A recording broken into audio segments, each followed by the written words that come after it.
Nós vimos hoje de manhã os perigos do alerta de Deus quando nós ignoramos ou quando nós desligamos esses alertas por uma consciência corrompida pelo pecado. Saul foi um homem fiel a Deus, apesar das oportunidades que Deus deu a ele, atestando pelas próprias palavras que ele agiu e viveu como um tolo. A segunda metade do livro de 1 Samuel já inicia uma transição entre o rei Saul e aquele que viria a ser o rei Davi. E essa transição termina quando a gente inicia 2 Samuel, o segundo livro de Samuel, quando nós temos Davi assumindo o trono, primeiro em Judá e 7 anos depois sobre todo o Israel. Davi é o personagem central então desse livro. 2 Samuel é bastante interessante porque ele revela muito acerca do Senhor Deus. Aliás, se você cultivar o hábito de ler bastante o Antigo Testamento, você vai ver facetas de Deus, características de Deus, que nem sempre no Novo Testamento são tão evidentes. E você vai ver muitas falhas de personagens bíblicos, o que ajuda a gente a lembrar que nós todos somos falíveis. Eu posso resumir 2 Samuel com as seguintes frases. Deixa eu ver se vai funcionar aqui. Ligou. Vamos ver se agora vai. Boa. Foi, viu? Em 2 Samuel nós vemos em primeiro lugar a soberania de Deus sustentando o reino apesar do monarca. Vemos a justiça de Deus não permitindo que o pecado passe impunemente. Nós vemos o perdão de Deus restaurando o pecador, e nós vemos a justiça e a graça de Deus caminhando lado a lado. E o livro de Samuel, 2 Samuel, ele assume a partir de um contraste que é gritante. Se você olhar o final do capítulo do livro de Samuel, do 1 Samuel, no capítulo 28, a gente tem Saul consultando uma médium para saber se ele deve ir à guerra. E no capítulo 30, a gente tem Davi consultando ao Senhor acerca de ele ir à guerra ou não. Então o contraste de onde esses homens se encontravam é muito grande, é muito específico ali no final de Samuel. E a gente viu de manhã que Saul teve todas as oportunidades para ser uma pessoa realizada, feliz, se ele seguisse as orientações do Senhor, mas ele as desprezou.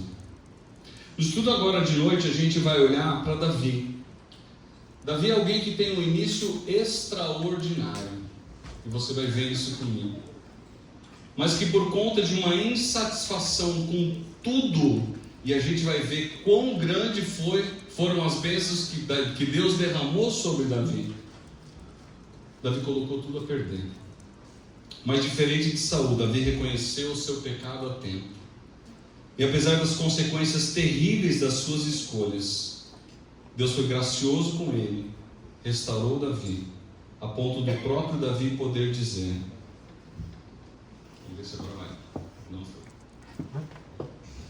Como é feliz aquele que tem as suas transgressões perdoadas e os seus pecados apagados. Mas conforme a gente vai ver, levou pelo menos 9 meses para que ele confessasse o seu pecado. E a verdade de Provérbios 28:13 que a gente viu de manhã custou muito mais caro para Davi do que ele imaginava que custaria. Agora, antes de nós olharmos para a escolha errada de Davi, a gente precisa analisar o que ocorreu antes e verificar o perigo que o nosso coração, bem como o de Davi, tem de nós olharmos para tudo o que Deus nos deu e ainda achar que isso é insuficiente, nos dispondo a pecar para obtermos aquilo que Deus não nos deu. Queridos, mais do que nunca nós vivemos numa sociedade completamente insatisfeita com tudo o que tem, e a mídia social como quem molda o pensamento de muitos, e infelizmente de muitos cristãos, tem um peso muito grande nisso. Olha comigo rapidamente para aquilo que foi um resumo da vida de Davi. Em 2 Samuel de 1 a 10, você tem aí como que isso aconteceu. Só um ascendente, só para cima. Rapidamente aí eu quero olhar com você esses capítulos aí. No capítulo 1 a gente tem Davi honrando Saul e Jonatas. Isso mesmo, ele honrou Saul na ocasião da morte de Saul. Esse era o coração de Davi com relação ao ungido de Deus. Ele tratava Saul como um ungido de Deus. Então na morte, embora Saul fosse um inimigo dele, ele não vibrou com a morte de Saul. Mas ele reconheceu a grandiosidade de Saul e de Jonatas. E esse capítulo 1 nos lembra que nós, como cristãos, devemos espelhar, como Davi espelhou ali, a lealdade de Deus nos nossos relacionamentos. E se você quiser uma boa passagem para você ler depois sobre isso, é o Salmo de número 136. Eu não tenho tempo agora para olhar para isso. Os capítulos 2 a 5 nós temos o desenrolar da ascensão de Davi ao trono. Tanto em Hebrom quanto em Jerusalém. Davi não assume imediatamente o trono quando Saul morre. Isso leva anos e é regado à oposição, a conflitos e a batalhas. Mas ele finalmente assume o trono. E no capítulo 6, Davi como que começa a estabelecer fundamentos do seu reino, tanto político quanto religioso, em Jerusalém. Ele vai tornar Jerusalém a capital do seu povo. E uma das coisas que ele faz para isso, especialmente na área religiosa, ele vai levar a arca para Jerusalém. Só que ele escolhe um método que Deus não escolheu para que a arca fosse transportada. E no transporte da arca, um boi tropeça, a palavra de Deus diz em 2 Samuel 6, e um homem chamado Uzá, filho de Abimeleque, ele põe a mão na arca, e Deus o fulmina imediatamente. E ali Davi ele percebe que ele está diante de um Deus que é santo, de um Deus que não tolera as coisas feitas do jeito que eu acho que é bom, mas do jeito que ele decide que é correto. No capítulo 7, Deus graciosamente promete infinitamente mais do que Davi planeja fazer. Não por mérito de Davi, mas simplesmente pela graça de Deus, ao ponto de Deus prometer que o Messias viria da linhagem daquele rei. Olha que promessa, tenta se colocar no lugar de Davi, Deus falando isso para ele: o Messias virá da sua linhagem. E é muito interessante que Davi vai manifestar num cântico de gratidão, a partir do versículo 18, a Deus, e ele se chama de servo 10 vezes nesse pequeno cântico, e ele chama Deus de Senhor 8 vezes. Então Davi se coloca no seu lugar, e ele coloca Deus no lugar dele. E o que eu acho interessante no capítulo 7 é que Davi, ele manifesta alegria pelos planos de Deus dando certo, ao invés de ele ficar todo boladinho porque os planos dele não deram certo. Isso é maturidade cristã. E aí nos capítulos 8 a 10, Deus vai expandir literalmente o reinado de Davi em todas as direções. Davi ganha batalhas impensáveis, vai acumulando riqueza, vai acumulando cavalos, vai acumulando para si um exército cada vez melhor. Em manobras então divinamente orquestradas, o reinado de Davi literalmente em todas as direções se expande. E a passagem do versículo 15, vamos ver agora, o Marcelo me ajudou aqui. Tira aí e coloca de novo. 8, versículo 15, 2 Samuel 8, 15, resume bem aquilo que aconteceu. Perfeito, Márcio, obrigado. Davi reinou sobre todo Israel, administrando o direito e a justiça a todo o seu povo. A ascensão meteórica de Davi nos capítulos 1 a 10, ela vai se contrastar, infelizmente, com as suas escolhas pecaminosas terríveis, que marcarão para sempre a sua vida. Aliás, é muito triste quando você pergunta para o cristão normal, você fala o nome do rei Davi, ele vai lembrar de duas coisas. Qual a primeira? Golias, porque ele era adolescente nessa época, e depois Batseba. Isso é injusto, porque Davi fez tanta coisa que você e eu hoje desfrutamos, mas isso ficou marcado porque ele fez uma escolha tão terrível, e a gente vai ver isso com bastante cuidado agora. Nós vimos hoje de manhã que o pecado vai te levar para mais longe de Deus do que você deseja ir. vai te manter longe mais tempo do que você deseja ficar, e vai te custar muito mais caro do que você está disposto a pagar. Agora, antes de eu olhar para os versículos capítulos 11 e 12, eu gostaria de sugerir algo a você. Nesses capítulos nós veremos coisas perversas, covardes e terríveis da parte de Davi. A minha sugestão diz respeito a algo que eu ouvi uma vez de John Piper falando sobre o perigo dele sair do ministério caso um filho dele começasse a viver para o mundo. John Piper falou o seguinte: nada do que meu filho vier a fazer vai me surpreender. E quando ele fala isso, ele está dizendo: existe no coração do meu filho o potencial para fazer absolutamente qualquer coisa perversa e ruim. Portanto, olhar para o relato de Davi achando que o nosso próprio coração não tem o potencial para fazer isso é um erro básico e que pode custar extremamente no futuro.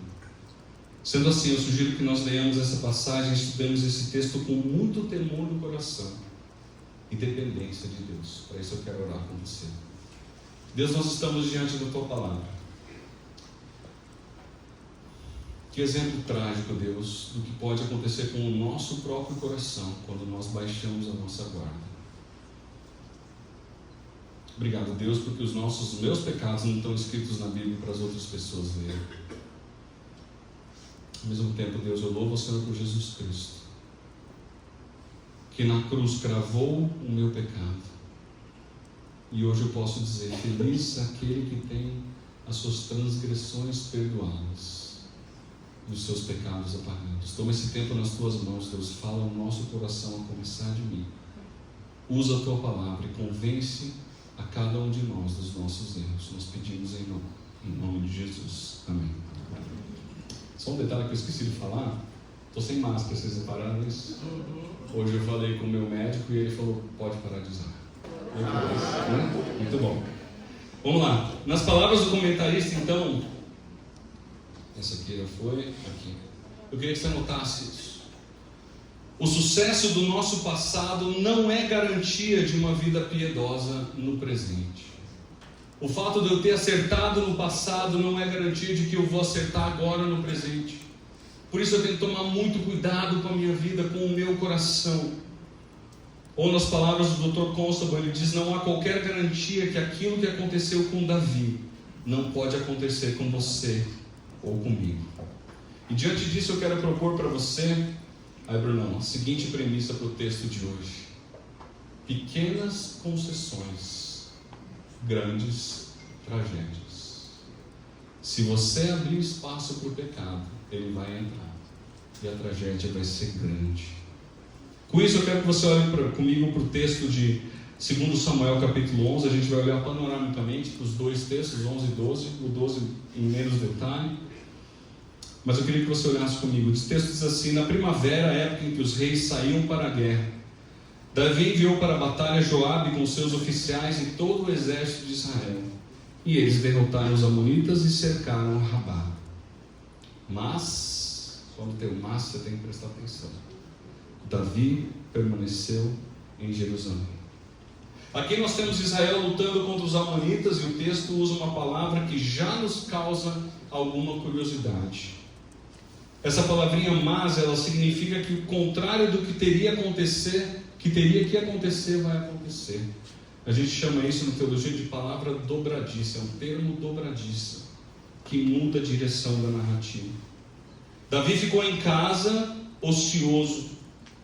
Isso me lembra da frase de Samuel Johnson, quando ele disse: se você está ansioso, não fique sozinho. Se você está sozinho, não fique ocioso. Não é ansioso, ocioso. Ele estava a 60 quilômetros a noroeste de Jerusalém, lá atravessando o Rio Jordão, onde hoje se encontra aí a capital da Jordânia, mais ou menos. A capital do reino é cercada por Davi, do reino amonita. Davi tem cerca de 45 a 50 anos nessa época, ou cerca de 20 anos do seu reinado, talvez 15 anos do seu reinado.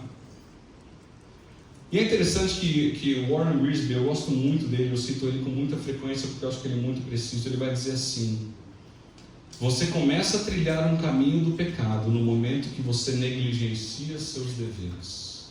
O texto começa dizendo: na época em que os reis iam para a guerra. O que Davi está fazendo em casa? Ele está negligenciando o seu dever. Versículo 2: uma tarde Davi levantou-se da cama, vida boa, né? E foi passear pelo terraço do palácio. Do terraço viu uma mulher muito bonita tomando banho. A palavra de passear é andar de um lado para o outro. E ele ter ido para o terraço, muito provavelmente era por causa do calor. O terraço era um lugar menos quente naquela região.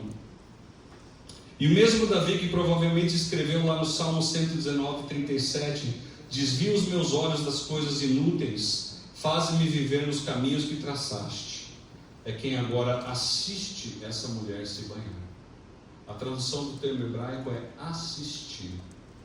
Ele nutriu aquilo e ficou sentado contemplando aquilo. Não foi uma olhada rápida e ele se virou.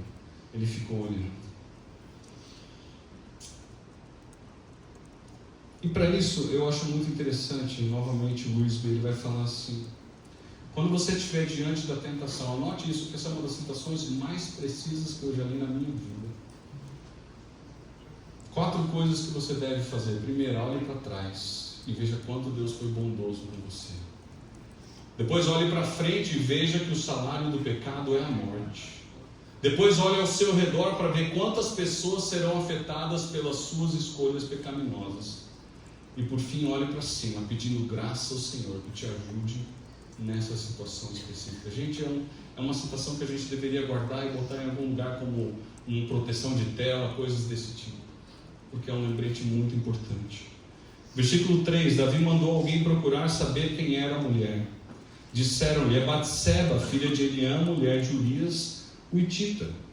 Eliã aqui é identificado como Amiel, em 1 Crônicas 3:5.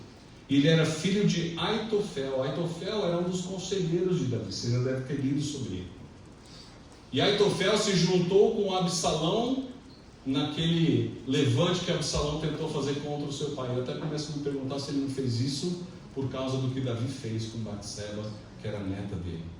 Talvez se tenha, a gente não vai saber isso tão cedo. Mas a palavra, na verdade o nome Urias significa Yahvé é minha luz. Mas ele não era judeu, ele era hitita. Isso significa então que de alguma maneira Urias ele se converteu àquilo que a gente chama de judaísmo, se é que eu posso dizer isso, ao ponto dele trocar de nome e agora dizer: Yahvé é a minha luz. A gente começa a ver o caráter desse homem pelo nome dele já. Ele era um homem honroso e ele era um dos valentes de Davi, um dos guarda-costas de Davi. Davi tinha 37, Urias era um deles, dos melhores guerreiros de Davi. Ele tinha contato pessoal com o rei. E o que chama atenção aqui, para mim, nesse versículo, é que quando a pessoa responde para Davi, ela faz questão de dizer: essa mulher é casada. Isso deveria trazer um pensar de Davi que não trouxe. Certo comentarista disse: quando Deus proíbe algo e chama aquilo de pecado, nós não devemos procurar descobrir mais nada sobre esse assunto. Fabuloso. Quando Deus chama algo de pecado, eu não devo procurar descobrir mais nada sobre esse assunto. Versículo 4 diz que Davi mandou que a trouxessem e se deitou com ela, que havia acabado de se purificar da impureza da sua menstruação. Depois ela voltou para casa. Então, mesmo depois do alerta do servo, Davi disse sim para tudo que ele deveria dizer não. Ele disse não para tudo que ele deveria dizer sim. Abuso de poder num exemplo extremo foi o que aconteceu aqui. Só que isso não aconteceu da noite para o dia. Davi nutriu esses pensamentos ao longo da sua vida. Ninguém acorda e fala: hoje eu vou adulterar. A pessoa vai nutrindo isso aos poucos, e aquilo vai acontecer. Isso vai marcar a vida inteira de Davi como rei, e como pai. Olha o que diz 1 Reis, capítulo 5, versículo 5, que é um resumo do reinado de Davi. 1 Reis 15, 5, desculpa.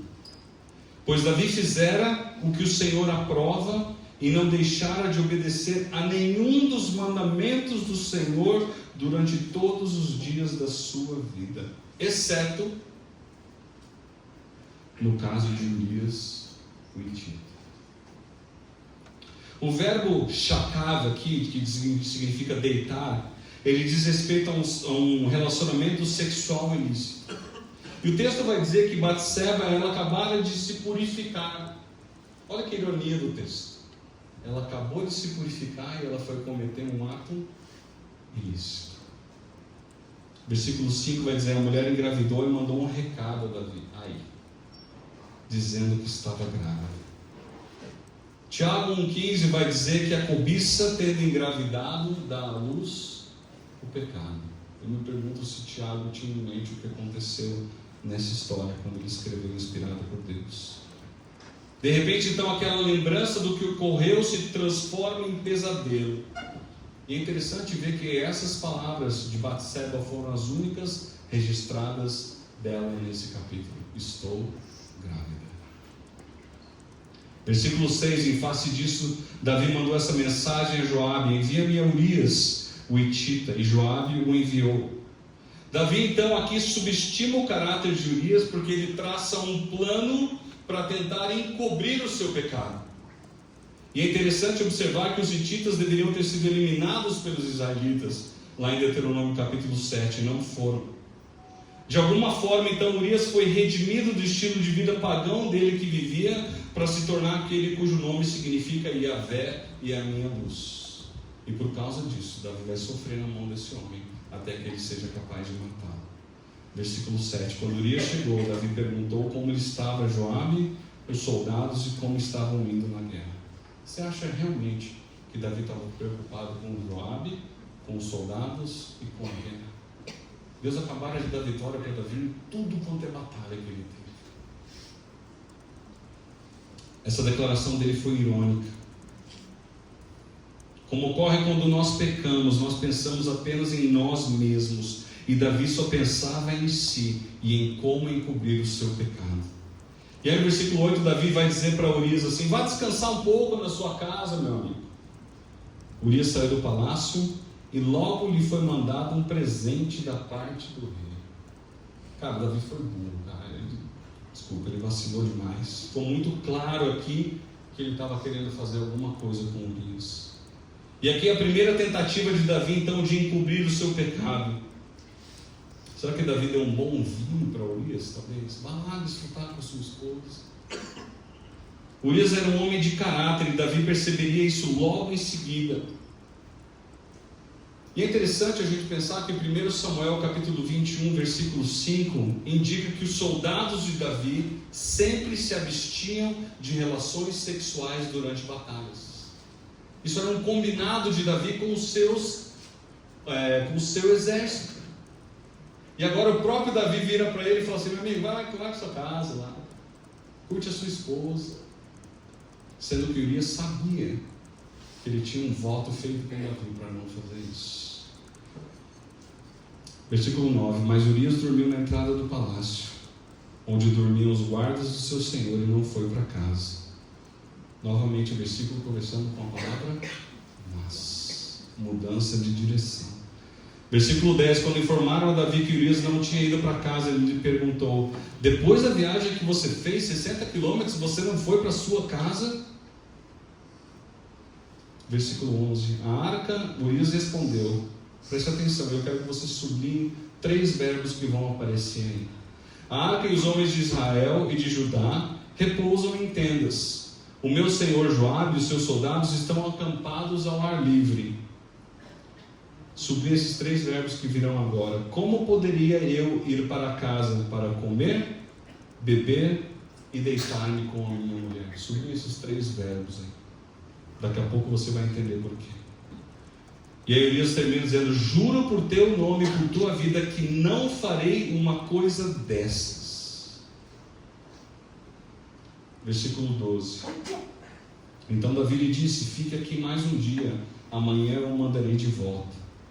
Urias ficou em Jerusalém, mas no dia seguinte Davi o convidou para comer e beber e o embriagou. À tarde, porém, Urias saiu para dormir em sua esteira, onde os guardas do seu senhor dormiam, e não foi para casa. Davi faz uma segunda tentativa de encobrir o seu pecado. Há uma progressão aqui e parece que um certo desespero começa a tomar forma no coração de Davi, porque ele vê que o plano para tentar encobrir o pecado dele não está dando certo. E é interessante a gente ver que mesmo embriagado, Urias era melhor do que Davi sóbrio. É assustador a gente ver isso, né? Versículo 14. De manhã Davi enviou uma carta para Joabe por meio de quem? Urias. Tomado de desespero, então Davi, ele agora faz a sua terceira tentativa de encobrir o seu pecado. Certamente naquela noite Davi não dormiu. Ele estava agoniado. Alguém completamente dirigido pela carne, sem escrúpulos, é capaz de fazer isso. Gente, o pecado é um monstro, ele endurece o nosso coração a ponto de nós agirmos de uma maneira completamente contrária ao que Deus deseja. Olha o que ele escreveu na carta, versículo 15. Ponha Urias na linha de frente e deixe-o onde o combate estiver mais violento, para que seja ferido e morra. Interessante que um homem morto não tem como testemunhar. Do lado de Joabe, essa carta foi algo vantajoso, porque Davi ficaria na mão dele, ficaria refém dele durante toda a vida de Joabe. E isso de certa maneira aconteceu. Versículo 16. Como Joabe tinha cercado a cidade, colocou Urias num lugar onde sabia que os inimigos eram mais fortes. Quando os homens da cidade saíram e lutaram contra Joabe, alguns dos oficiais da guarda de Davi morreram, e morreu também Urias, o hitita. É interessante a gente olhar esse versículo e ver que o pecado de Davi não custou apenas a vida de Urias. Davi agora tinha sangue inocente na sua mão, porque ele estava tentando encobrir o seu pecado. É triste. Mas enfim, o plano perverso de Davi finalmente funcionou. Joabe enviou a Davi um relatório completo da batalha, versículo 18, dando a seguinte instrução ao mensageiro: ao acabar de apresentar ao rei esse relatório, pode ser que o rei fique muito indignado e lhe pergunte: por que vocês se aproximaram demais para combater? Aí olha o conselho de Joabe no final do versículo 21. Se o rei estiver indignado, diga o seguinte para ele: morreu também o teu servo Urias, o hitita. Missão dada, missão cumprida. Davi agora tem sangue inocente nas suas mãos, e o pecado realmente é avassalador na vida dele. Versículo 25, Davi mandou um mensageiro dizer a Joabe: não fique preocupado com isso, que a espada não escolhe a quem devorar. Reforce o ataque à cidade até destruí-la. E ainda insistiu com o mensageiro que encorajasse Joabe. Oh, meu amigo, ele falou para Joabe, são notícias difíceis mesmo. Infelizmente isso ocorre com frequências nas batalhas. Meu coração está triste aqui em saber tudo que você me relatou, mas fica firme que logo a gente vai celebrar junto essa vitória. Canalha. E é isso que nós somos quando nós deixamos o pecado se abrigar dentro do nosso coração. Nós somos igualmente capazes de fazer o que Davi fez. E aqui eu não estou falando só de adultério, gente, estou falando de qualquer pecado. Basta você alimentá-lo. Versículo 26, quando a mulher de Urias soube que seu marido havia morrido, ela chorou por ele. Passado o luto, Davi mandou que a trouxessem para o palácio.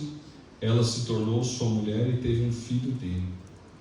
Mas o que Davi fez desagradou ao Senhor. Uma semana depois, então, o tempo normal do luto, aí ela se torna a 7ª esposa de Davi. Isso já diz muito para mim. Davi precisava agir rápido para tentar acobertar o seu pecado com ela. E é engraçado, assim, na verdade é triste, né? A gente não vê qualquer remorso ou arrependimento por parte de Davi em toda essa história. Aí vem o capítulo 12. Graças a Deus não acaba no capítulo 11 a história. No capítulo 12, Natan vai confrontar Davi. E eu acho interessante, muito comentarista fala, não sei se eu botei isso aqui, não, eu botei.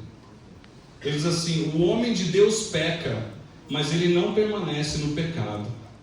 Isso é o que distingue o homem de Deus do homem do mundo. A ovelha pode até cair na lama, mas ela fará o que for necessário para sair da lama. O porco vai permanecer e vai gostar de ficar na lama. Sem ofensa aí, é qualquer time que a gente tem. Mas cerca de 9 meses a 1 ano depois, então, alguém chega lá e... Rapaz, imagina o coração acelerando de Davi. As consequências desse período de espera, a gente vai ver no estudo de amanhã em mais detalhes. Mas Davi certamente sofreu durante esse período. E esse foi o início do sofrimento de Davi apenas. Deixa eu colocar aqui, deixa eu ver se eu... aqui. Dá uma olhada no que acontece. Uma ascendente, e aí o pecado de Davi, depois do pecado de Davi, só queda. Em meio a toda a alegria, então, da bela criancinha, a covinha, os olhos azuis de Davi, o cabelo ruivo de Davi, eu tenho certeza que ele não parecia com Urias. Eu tenho certeza que Deus, isso aqui a Bíblia não fala, tá? Isso sou eu falando. Que Deus fez com que essa criança parecesse Davi, para Davi lembrar o que aconteceu com essa criança. Toda essa festa da família com a criança, aniversário. Bate a porta. E o texto fala que quem enviou Natan foi Deus. Boa. Está ouvindo, está prestando atenção. E é interessante que Deus só é mencionado no final do capítulo 11.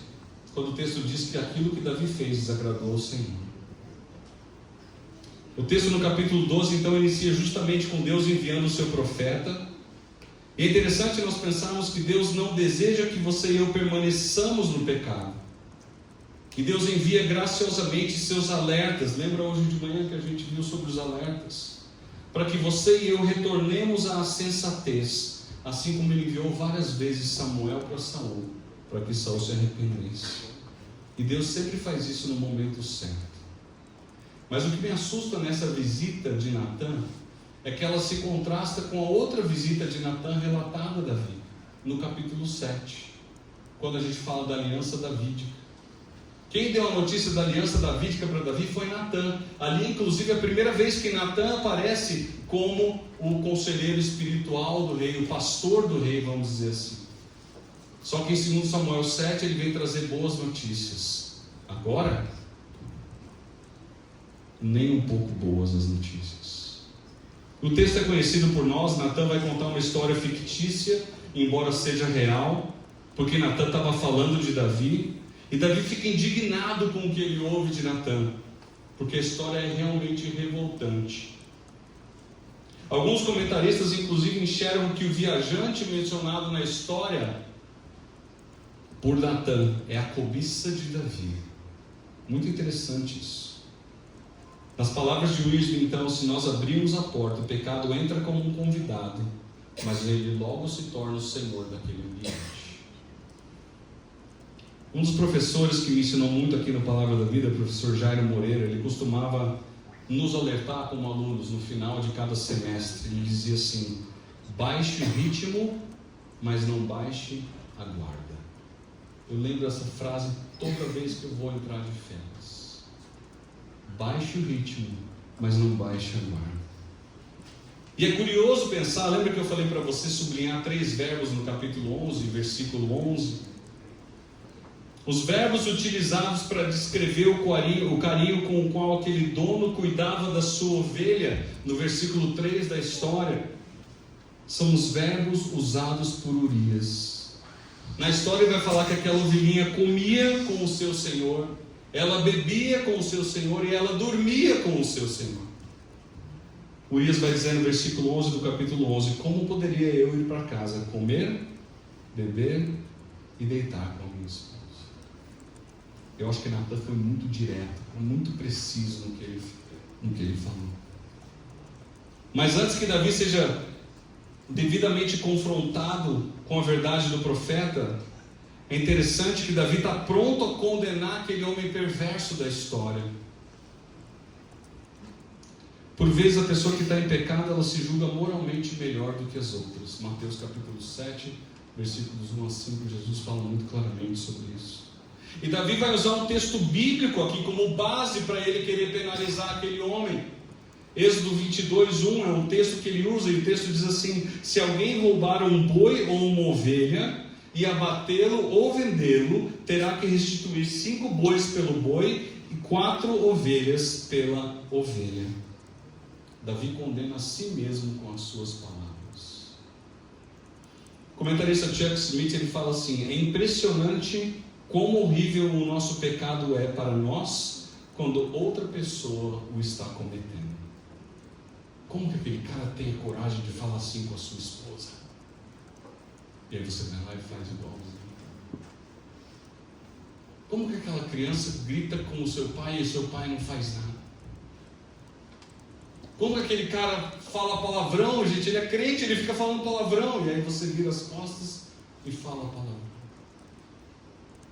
O pecado, quando os outros estão cometendo, parece muito pior para a gente do que quando a gente mesmo comete. Há uma alusão então aqui às mortes subsequentes de 4 filhos de Davi. Davi vai perder 4 filhos. Lembra que ele falou que a ovelha deveria ser restituída? 4 outras ovelhas. Davi perde o primeiro filho dele com Batseba, no capítulo 12. Depois ele perde Aminon, no capítulo 13. Absalão, no capítulo 16. E Adonias, no 1 Reis, capítulo 2. Todos de maneira trágica. É curioso pensar que hoje o adultério é aceito por muitas pessoas como algo normal.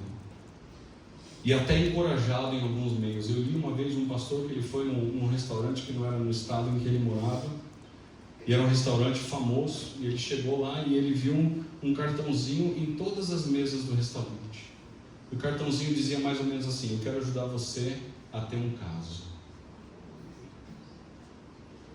Ele chegou para o gerente do restaurante ao final do jantar dele e falou assim: eu quero dizer para você que a gente teve uma noite, uma comida maravilhosa, mas eu nunca mais vou voltar no seu restaurante. Ele falou: por quê?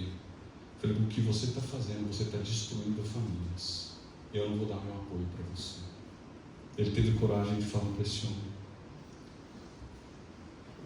O triste aqui é que Deus diz por meio de Natan que se tudo que Deus já tinha dado a Davi não fosse suficiente, ele daria mais para Davi. Perceba que Davi, ele age em descontentamento com a provisão de Deus. No versículo 9, Deus mais ou menos diz assim: eu sei o que você fez, e não foi no verão passado. Por isso, e agora é triste de ler, acompanhe comigo aí: a espada nunca se afastará da sua família, pois você me desprezou. E essa palavra desprezou significa levantar o rosto e olhar de maneira altiva e com desdém para o próximo. É isso que significa essa palavra. Davi fez isso com o próprio Deus, que deu tudo o que ele tinha. Pois você me desprezou e tomou a mulher de Urias, continua o texto aqui, o Hitita, para ser sua mulher. Assim diz o Senhor: da sua própria família trarei desgraça sobre você. Tomarei suas mulheres diante de seus próprios olhos e as darei a outro, e ele se deitará com elas em plena luz do dia. Você fez isso às escondidas, mas eu o farei diante de todo Israel em plena luz do dia. Nós precisamos lembrar sempre que mesmo os nossos pecados perdoados, eles têm consequências tristes. A gente vai ver a continuação dessa confrontação amanhã pela manhã, no estudo final. Mas eu gostaria de terminar com uma palavra de exortação e uma de encorajamento. Depois eu quero ler um trecho de um salmo com você. A exortação que eu quero trazer para você é a seguinte: é muito assustador nós vemos grandes homens na Bíblia caindo justamente nas áreas em que eles eram fortes. Eu vou dar 3 exemplos aqui. Abraão, o pai da fé. O que ele fez? Ele mente para evitar problemas. E o curioso é que ele é repreendido por um rei pagão pela sua mentira. Outro exemplo, Moisés, o homem mais manso da terra. Ele se irou de maneira tal que Deus falou: você não vai entrar na terra prometida por causa da sua atitude. Davi, um homem segundo o coração de Deus, fez tudo isso que a gente acabou de ler. Isso deve nos lembrar que todos nós temos, nas palavras aí do professor Carlos Oswaldo, pés de barro. Todos nós estamos igualmente sujeitos a quedas terríveis quando nós cedemos à carne. E que as consequências dos nossos pecados certamente serão totalmente diferentes daquilo que nós imaginávamos antes do pecado. Lembrando da nossa frase. Não é essa frase. Não é essa frase. Por que eu fiz tudo isso? Vou voltar aqui, desculpa. Mas vocês já decoraram comigo. Como é que é? O pecado, em primeiro lugar, vai te levar para mais longe do que você deseja ir. Vai te manter longe mais tempo do que você deseja ficar. E vai te custar mais caro do que você está disposto a pagar. Mas eu queria fazer um encorajamento para você agora. Eu não conheço a vida da grande maioria de vocês, muito menos o seu coração. É possível que você esteja, nesse momento, em pecado obstinado,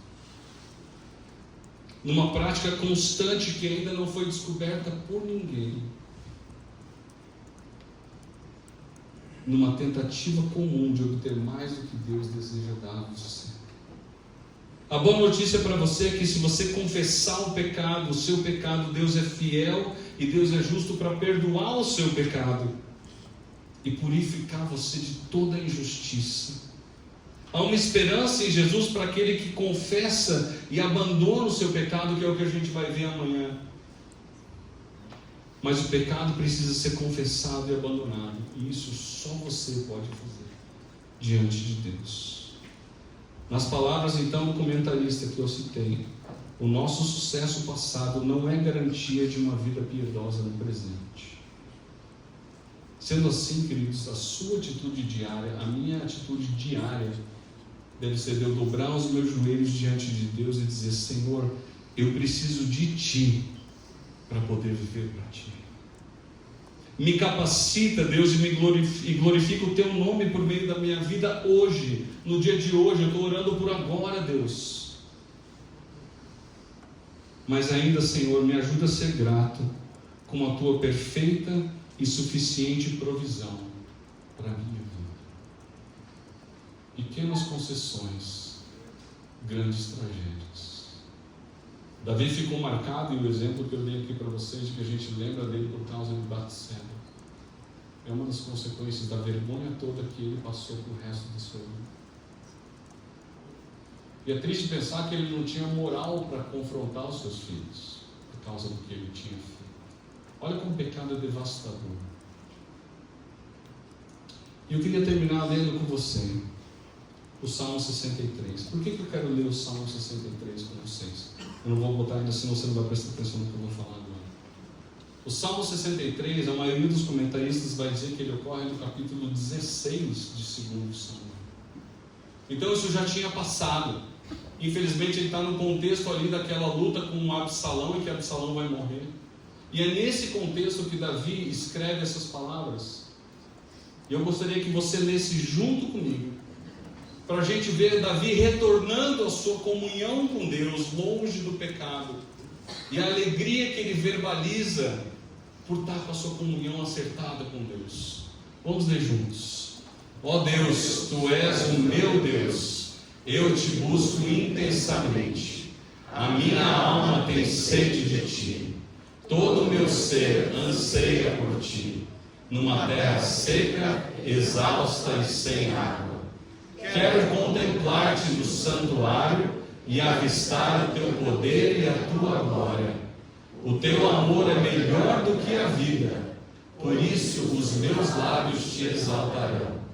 Eu te bendirei enquanto viver, e em teu nome levantarei as minhas mãos. A minha alma ficará satisfeita como de rico banquete. Com lábios jubilosos a minha boca te louvará. Quando me deito, lembro-me de ti, penso em ti durante as vigílias da noite, porque és a minha ajuda, canto de alegria à sombra das tuas asas. A minha alma apega-se a ti, a tua mão direita me sustém. O versículo 5 vai dizer: a minha alma ficará satisfeita. Esse é o Davi, normal, segundo o coração de Deus. E você e eu podemos retornar a essa normalidade, repito, se nós confessarmos e abandonarmos o nosso pecado. A história de Davi ela é triste, não só pelo que aconteceu, mas também porque ela lembra que o seu coração e o meu coração são capazes de fazer pior do que Davi fez, para obter aquilo que Deus não quer nos dar. A minha oração é que você viva uma vida em que a sua alma vai ficar satisfeita com aquilo que Deus vai te dar. Só assim você vai ser bem-aventurado. E como isso vai acontecer, como a gente vai ver amanhã, por meio da confissão do pecado e por meio do abandono do pecado. Eu queria que você baixasse sua cabeça e fechasse seus olhos.